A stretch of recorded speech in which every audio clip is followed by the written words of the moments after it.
And now, The Gunslinger, Dark Towers Series Book 1 by Stephen King, narrated by The Laughing Ogre. The sky was white, perfectly white, and the smell of rain was in the air. The smell of hedges and growing green was strong and sweet. It was deep spring. David sat on Cuthbert's arm, a small engine of destruction with bright golden eyes that glared outward at nothing.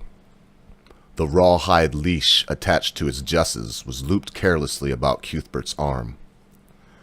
Court stood aside from the two boys, a silent figure in patched leather trousers and a green cotton shirt that had been cinched high with an old wide infantry belt. The green of his shirt merged with the hedges and the rolling turf of the back courts, where the ladies had not yet begun to play at points. "Get ready," Roland whispered to Cuthbert. "We're ready," Cuthbert said confidently. "Aren't we, Davy?" They spoke in the low speech, the language of both scullions and squires. The day when they would be allowed to use their own tongue in the presence of others was still far. "It's a beautiful day for it. Can you smell the rain? It's—" Court abruptly raised the trap in his hands and let the side fall open. The dove was out of the trap, trying for the sky in a quick fluttering blast of its wings. Cuthbert pulled the leash, but he was slow. The hawk was already up, and his takeoff was awkward. With a brief twitch of its wings, the hawk had recovered. It struck upward, gaining altitude over the dove, moving bullet swift. Court walked over to where the boys stood casually and swung his huge and twisted fist at Cuthbert's ear. The boy fell over without a sound, although his lips writhed back from his gums. A trickle of blood flowed slowly from his ear and onto the rich green grass. "You were slow," he said. Cuthbert was struggling to his feet. "I'm sorry, Court. It's just that I—" Court swung again, and Cuthbert fell over again. The blood flowed more swiftly now. "Speak the high speech," he said softly. His voice was flat, with a slight drunken rasp. "Speak your act of contrition in the speech of civilization, for which better men than you will ever be have died, maggot." Cuthbert was getting up again. Tears stood brightly in his eyes, but his lips were pressed tightly together in a bright line of hate which did not quiver. "I grieve," Cuthbert said in a voice of breathless control. "I have forgotten the face of my father, whose guns I hope someday to bear." "That's right, brat," Court said. "You'll consider what you did wrong and bookend your reflections with hunger. No supper, no breakfast." "Look!" Roland cried. He pointed up. The hawk had climbed above the soaring dove. It glided for a moment, its stubby, muscular wings outstretched and without movement on the still, white spring air. Then it folded its wings and dropped like a stone. The two bodies came together, and for a moment Roland fancied he could see blood in the air, but it might have been his imagination. The hawk gave a brief scream of triumph. The dove fluttered, twisting, to the ground, and Roland ran toward the kill, leaving Court and the chastened Cuthbert behind him. The hawk had landed beside its prey and was complacently tearing into its plump white breast. A few feathers seesawed slowly downward. "David!" the boy yelled, and tossed the hawk a piece of rabbit flesh from his poke. The hawk caught it on the fly, ingesting it with an upward shaking of its back and throat, and Roland attempted to releash the bird. The hawk whirled, almost absent-mindedly, and ripped skin from Roland's arm in a long, dangling gash. Then it went back to its meal. With a grunt, Roland looped the leash again, this time catching David's diving, slashing beak on the leather gauntlet he wore. He gave the hawk another piece of meat, then hooded it. Docilely, David climbed onto his wrist. He stood up proudly, the hawk on his arm. "What's this?" Court asked, pointing to the dripping slash on Roland's forearm. The boy stationed himself to receive the blow, locking his throat against any possible cry, but no blow fell. "He struck me," Roland said. "You pissed him off," Court said. "The hawk does not fear you, boy. The hawk never will. The hawk is God's gunslinger." Roland merely looked at Court. He was not an imaginative boy, and if Court had intended to imply a moral, it was lost on him. He was pragmatic enough to believe that it might have been one of the few foolish statements he'd ever heard from Court. Cuthbert came up behind them and stuck his tongue out at Court, safely on his blind side. Roland did not smile, but nodded to him. "Go now," Court said, taking the hawk. He pointed at Cuthbert. "But remember your reflections, maggot, and your fast tonight and tomorrow morning." "Yes," Cuthbert said steadily, formal now. "Thank you for this instructive day." "You learn," Court said, "but your tongue has a bad habit of lolling from your stupid mouth when your instructor's back is turned. Mayhap the day will come when it and you will learn their respective places." He struck Cuthbert again, this time solidly between the eyes and hard enough so that Roland heard a dull thud, the sound a mallet makes when a scullion taps a fresh keg of beer. Cuthbert fell backward onto the lawn, his eyes cloudy and dazed at first. Then they cleared, and he stared burningly up at Court, his hatred unveiled, a pinprick as bright as a dove's blood in the center of each eye. Cuthbert nodded and parted his lips in a scarifying smile that Roland had never seen. "Then there's hope for you," Court said. "When you think you can, come for me, maggot." "How did you know?" Cuthbert said between his teeth. Court turned toward Roland so swiftly that Roland almost fell back a step, and then both of them would have been on the grass, decorating the new green with their blood. "I saw it reflected in this maggot's eyes," he said. "Remember it, Cuthbert. Last lesson for today." Cuthbert nodded again, the same frightening smile on his face. "I grieve," he said. "I have forgotten the face." "Cut that shit," Court said, losing interest. He turned to Roland. "Go on now, the both of you. I have to look at your stupid maggot faces any longer and I'll puke my guts." "Come on," Roland said. Cuthbert shook his head to clear it and got to his feet. Court was already walking down the hill in his squat, bow-legged stride, looking powerful and somehow prehistoric. The shaved and grizzled spot at the top of his head loomed at a slant, hunched. "I'll kill that son of a bitch," Cuthbert said, still smiling. A large goose egg, purple and knotted, was rising mystically on his forehead. "Not you or me," Roland said suddenly, bursting into a grin. "You can have supper in the West Kitchen with me. Cook'll give us some. He'll tell Court." "He's no friend of Court's," Roland said, and then shrugged. "And what if he did?" Cuthbert grinned back. "Sure, right. I always wanted to know how it would look when your head was on backwards and upside down." They started back together over the green lawns, casting shadows in the fine white spring light. The cook in the West Kitchen was named Hax. He stood huge in food-stained whites, a man with a crude oil complexion whose ancestry was a quarter black, a quarter yellow, a quarter from the South Islands now almost forgotten, the world had moved on, and a quarter God knew what. He shuffled about 3 high-ceilinged steamy rooms like a tractor in low gear, wearing huge, capish-like slippers. He was one of those quite rare adults who communicate with small children fairly well, and who love them all impartially, not in a sugary way, but in a business-like fashion that may sometimes entail a hug, in the same way that closing a big business deal may call for a handshake. He even loved the boys who had begun the training, although they were different from the other children. not always demonstrative and somehow dangerous, not in an adult way, but rather as if they were ordinary children with a slight touch of madness.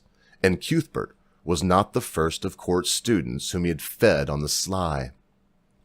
At this moment he stood in front of his huge, rambling electric stove, one of 6 working appliances left on the whole estate.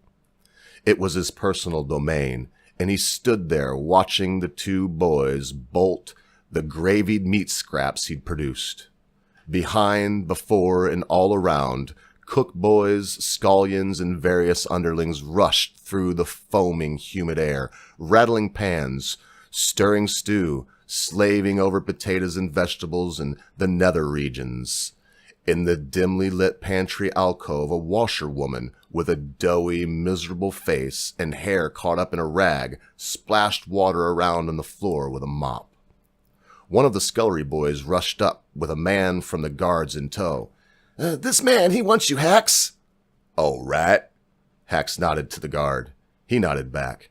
"You boys," he said, "go over to Maggie. She'll give you some pie, then scat." They nodded and went over to Maggie, who gave them huge wedges of pie on dinner plates, but gingerly, as if they were wild dogs that might bite her. "Let's eat on the stairs," Cuthbert said. "All right." They sat behind a huge, sweating stone colonnade out of sight of the kitchen and gobbled their pie with their fingers. It was only moments later that they saw shadows fall on the far curving wall of the wide staircase. Roland grabbed Cuthbert's arm. "Come on," he said. "Someone's coming." Cuthbert looked up, his face surprised and blueberry-stained. But the shadows stopped, still well out of sight. It was Hax and the man from the guards. The boys sat where they were. If they moved now, they might be heard. "The good man," the guard was saying. "In Fawson?" "In 2 weeks," the guard replied. "Maybe 3. You have to come with us. There's a shipment from the freight depot." A particularly loud crash of pots and pans and a volley of catcalls directed at the hapless potboy who had dropped them blotted out some of the rest. Then the boys heard the guard finish. "Poison meat. Risky. Ask not what the good man can do for you," the guard began. "But what you can do for him," Hack sighed. "Soldier, ask not." "You know what it could mean," the guard said quietly. "Yes, and I know my responsibilities to him. You don't need to lecture me. I love him just as you do." "All right, then. The meat will be marked for short-term storage in your cold rooms, but you'll have to be quick. You must understand that." "There are children in Fawson?" the cook asked sadly. It was not really a question. "Children everywhere," the guard said gently. "It's the children we, and he, cares about." "Poison meat. Such a strange way to care for children," Hax uttered in a heavy, whistling sigh. "Will they curdle and hold their bellies and cry for their mamas? I suppose they will." "It will be like a going to sleep," the guard said, but his voice was too confidently reasonable. "Of course," Hax said, and laughed. "You said it yourself. Soldier, ask not. Do you enjoy seeing children under the rule of the gun when they could be under his hands? Who makes the lion lay down with the lamb?" Hax did not reply. "I go on duty in 20 minutes, the guard said, his voice once more calm. "Give me a joint of mutton, and I'll pinch one of your girls and make her giggle. When I leave, my mutton will not give you no cramps in your belly, Robeson." "Will you?" But the shadows moved away, and the voices were lost.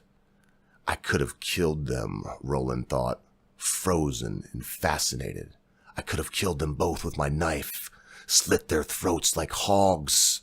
He looked at his hands, now stained with gravy and blueberries, as well as dirt from the day's lessons. "Roland!" He looked at Cuthbert. They looked at each other for a long moment in the fragrant semi-darkness, and the taste of warm despair rose in Roland's throat. What he felt might have been a sort of death. something as brutal and final as the death of the dove in the white sky over the games field. Hacks? He thought, bewildered. Hacks? Who put a poultice on my leg that time? Hacks? And then his mind snapped closed, cutting the subject off. What he saw, even in Cuthbert's humorous, intelligent face, was nothing. Nothing at all. Cuthbert's eyes were flat with Hax's doom. In Cuthbert's eyes, it had already happened. He had fed them, and they had gone to the stairs to eat, and then Hax had brought the guard named Robeson to the wrong corner of the kitchen for their treasonous little tete-a-tete. That was all.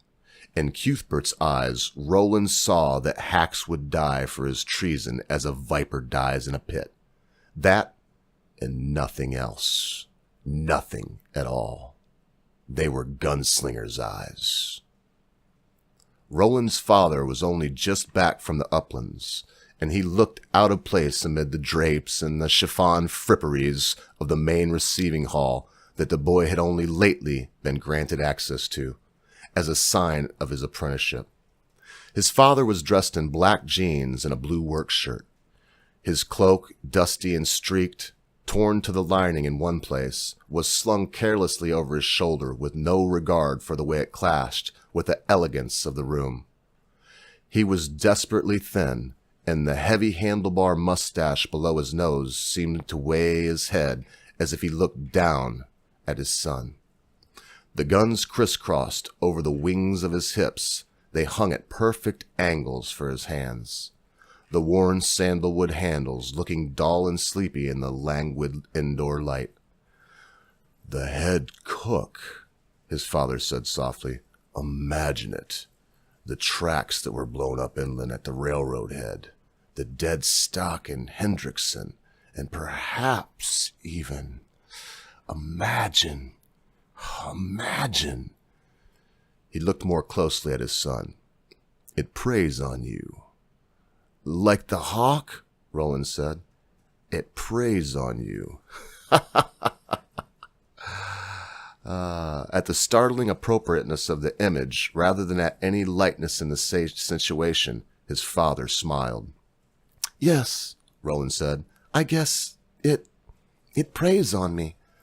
"Cuthbert was with you?" his father said. "He will have told his own father by now." "Yes." "He fed you both?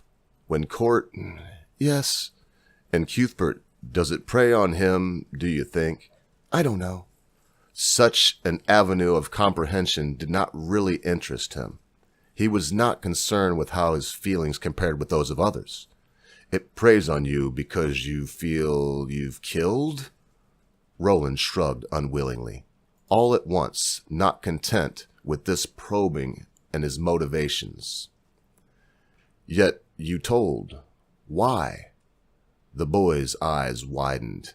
"How could I not? Treason was—" His father waved a hand curtly.